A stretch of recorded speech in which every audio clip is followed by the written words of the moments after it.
friends, Heidi here from Rain Country. God is good all the time. Well, I'm here today to answer a question, and this is something I've covered in various forms and many other videos, but let's be a little bit more specific. I had somebody come in and talk about how, growing and harvesting and drying and putting up herbs for many different things just felt too overwhelming and wondered, how do I do it all? Well, here's the number one thing you have to understand right off the bat is that I didn't just suddenly start doing everything all at once. Just like with putting up food for long term, you do a little bit at a time as you're able, or other preparedness type things. When it comes to growing a garden or growing your own medicinal herbs and more, you just can't overwhelm yourself. You can't assume that you're going to just take on every project and everything all at once.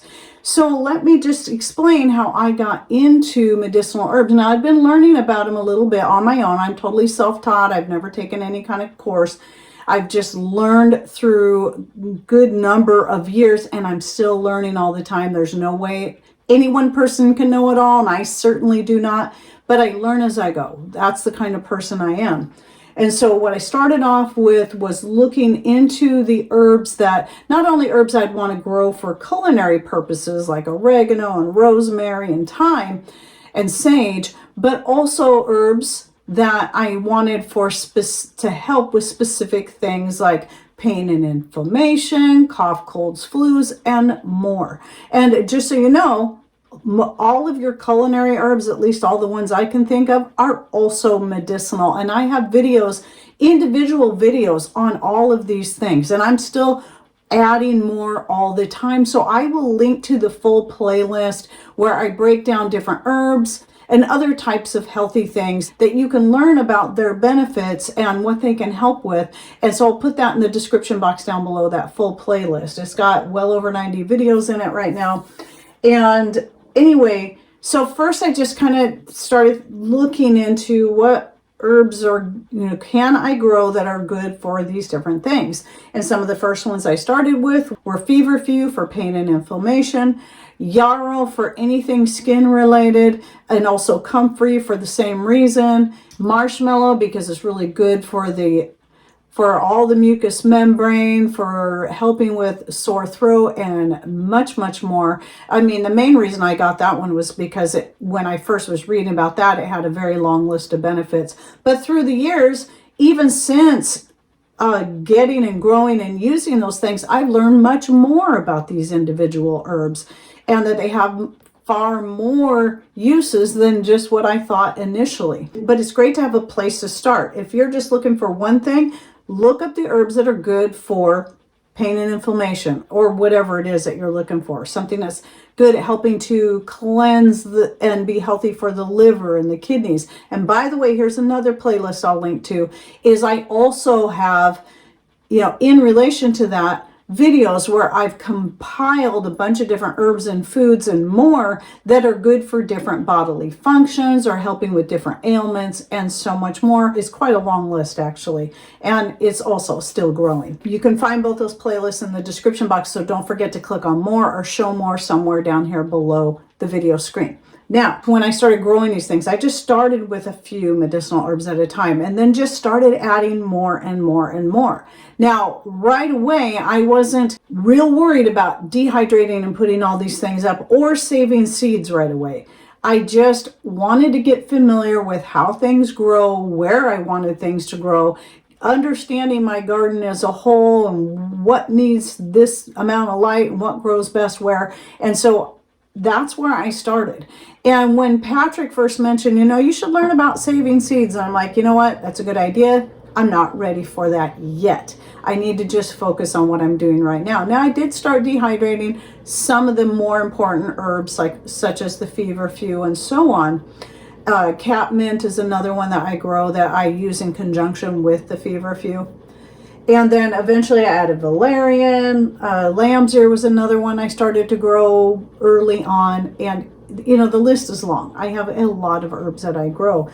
But again, I didn't get into heavily dehydrating and putting all this stuff up right away. I wanted to get familiar with how to use them first. So never allow yourself to get overwhelmed with feeling like you have to know and understand and grow all of it all at once. If all you can do is start with just one herb, learn about that herb, grow that herb, see if it does grow for you, try growing it in different places all around your property or in your windowsill, and find out where it grows best first before you worry yourself too much about dehydrating it, putting it up. Then I started getting to where when I found the herbs that work best for me, the ones that already grow, what they're best for as I'm going along, I would decide how much of that herb I wanted to dry and put up for future use. And just so you know, I also use a lot of herbs. Like this right here is marshmallow leaf and peppermint leaves. This I picked for making teas with. There's quite a bit here. I've got enough to make at least a couple of pots of tea. So I've got to where now I just pick them fresh for, you know, as they're coming in. I'll put them in a glass container and keep them in my fridge and work through them. So I'll just get a bunch at once. So instead of every day going out and picking them, just having it ready to go to make my tea. And then usually at the same time, what I'm doing is just getting baskets full of the different herbs I know I use the most, such as peppermint. We use all through the year for tea. And so I like to get a lot of that put up and then start dehydrating it up. And I've been vacuum sealing things for years. It was something I just started because it made sense to me. It made sense to me because I knew it would be something that would help preserve these things. And I started off with my food saver that I had back then that actually still worked at the time, and the food saver tops, and started vacuum sealing everything just to ensure that it was going to help keep it fresher and hold those nutrients and medicinal value for a lot longer. Now, when it comes to herbs, that's not entirely necessary to vacuum seal, especially if you know you're going to use them within the next year or two. Herbs are one of those things that they dry up really easy. They get fully dry. They're not going to go stale. They're not going to lose their quality as quickly as certain other things, and you don't have to worry about them going rancid like you would with anything with fat. So it's not as important. But if I'm trying to put them up to make sure I have several years worth, just in case one year one of my herbs, they all just up and die for some reason, like happened out front a few years ago with my oregano, which thankfully I have several more oregano plants over on this side, but that one just up and died. And I think it was because it got choked out by that stupid buttercup, the creeping buttercup. But the peppermint's doing fine out front, so I just let it fill in that and the horseradish. So I didn't have to worry about that. But what if that was the only oregano plant I had, you know, and then I had to kind of start over? Well, I have a couple of years worth of oregano put up. So this is why I do vacuum seal my herbs. And I just want to ensure their quality for as long as possible, even if I know I'm going to use it up within a year.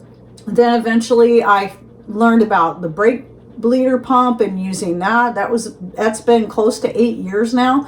And I love using the brake bleeder pump, but there's all kinds of different ways that don't have to cost much money that you can do to vacuum seal your different foods. And this is for dried goods only. We're not talking about making up a pot of soup or cutting up some raw meat and sticking it in a jar and vacuum sealing it. No, it doesn't work that way.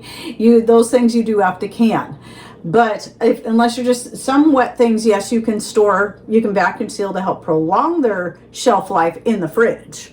But that still won't last forever, and certainly not on the shelf. So I just got to throw that out there because some people assume, oh, I can do this. No, you don't want to do that. You got to can if you're putting it on the shelf for long-term storage. That is not a fridge or a freezer.